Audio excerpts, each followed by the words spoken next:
पिछले एक सप्ताह से देश की सबसे बड़ी एयरलाइन इंडिगो में काफी समस्याएं सामने आ रही हैं।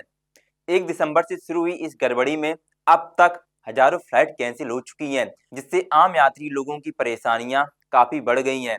आज हम इस वीडियो में जानेंगे कि ऐसा क्या हुआ कि सरकार और इंडिगो एक ही मुद्दे पर आमने सामने आ गए और विवाद ने ऐसा मोड़ कैसे ले लिया।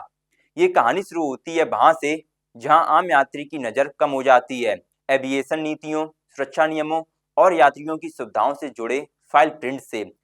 कहा गया कि सरकार की एक अहम एजेंसी ने एयरलाइंस को साफ साफ मैसेज दिया कि अब सिर्फ उड़ान भरना काफी नहीं, बल्कि यात्रियों की सहूलियत और सुरक्षा के कुछ मानकों को और मजबूत करना होगा। दूसरी तरफ इंडिगो का रुख था कि वे पहले से तय नियमों का पालन कर रहे हैं और नए बदलाव को जमीन पर उतारने के लिए समय, प्लानिंग और ऑपरेशन रियलिटी को ध्यान में रखना पड़ेगा। यहीं से दोनों पक्षों के बीच क्या तुरंत हो सकता है और क्या व्यवहारिक रूप से संभव है वाली खींचतान धीरे धीरे सतह पर आना शुरू हो गई।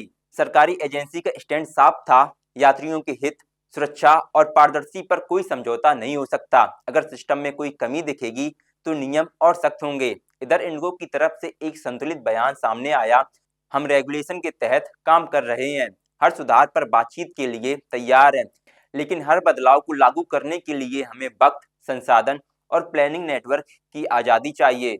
यहीं से शुरू हुई मतभेदों की वो कड़ी जिसने आगे चलकर पूरे विवाद को हवा दी। सोशल मीडिया पर सवाल उठने लगे, क्या एयरलाइन यात्रियों की जायज मांगों को नजरअंदाज कर रही है या फिर सरकार ऐसी उम्मीद बांध रही है जिसे तुरंत लागू करना जमीनी स्तर पर मुश्किल है। दोनों तरफ की दलीलें पब्लिक डोमेन में सामने आई और बहस सिर्फ दफ्तरों की फाइलों से निकलकर आम लोगों की टाइमलाइन तक पहुंच गई। सोशल मीडिया पर तस्वीर दो हिस्सों में बट गई। एक तरफ वे लोग थे जो कह रहे थे अच्छा है कि सरकार सख्त हो रही है, आखिर कोई तो है जो बड़ी एयरलाइन से सवाल पूछ रहा है। यहीं पर एविएशन एक्सपर्ट ने भी एंट्री ली। उन्होंने समझाया कि किसी भी नियम या सिस्टम में बदलाव का असर सीधा टिकट के दाम, फ्लाइट की फ्रिक्वेंसी और ऑपरेशन की स्थिरता पर पड़ता है। यानी बात सिर्फ कौन सही और कौन गलत वाली थी ही नहीं, बल्कि इस बात की थी कि क्या बदलाव तुरंत थोपे जा सकते हैं या उन्हें स्टेप बाय स्टेप तरीकों से लागू करना ज्यादा जरूरी है। जब लगा कि मामला सिर्फ तकनीकी मतभेद से आगे बढ़कर पब्लिक कॉन्फिडेंस पर असर डाल सकते हैं, तो दोनों तरफ से संवाद की पहल तेज हो गई। रिपोर्ट में ये बात सामने आई कि सरकार और इंडिगो के बीच कई राउंड की मीटिंग हुई, जहां कॉमन ग्राउंड तलाशने की कोशिश भी की गई। सरकार पक्ष ने संकेत दिया कि उनका मकसद किसी एक एयरलाइन को टारगेट करना नहीं, बल्कि पूरे एविएशन इकोसिस्टम को ज्यादा सुरक्षित, जवाबदेह और यात्री केंद्रित बनाना है। इंडिगो ने भी साफ किया कि वो ना तो नियमों से बचना चाहती है, ना ही विवाद को लंबा करना चाहती है, लेकिन नेटवर्क के साइज, स्टाफ, शेड्यूल और अंतर्राष्ट्रीय कनेक्टिविटी को देखते हुए हर सुधार को फेस बायस लागू करना ही व्यवहारिक रास्ता है। धीरे धीरे बात इस दिशा में की गई कि कौन से बदलाव तुरंत हो सकते हैं और कौन से बदलाव में महीने लगेंगे और किन पर आगे और टेक्निकल स्टडी के बाद फैसला लिया जाएगा।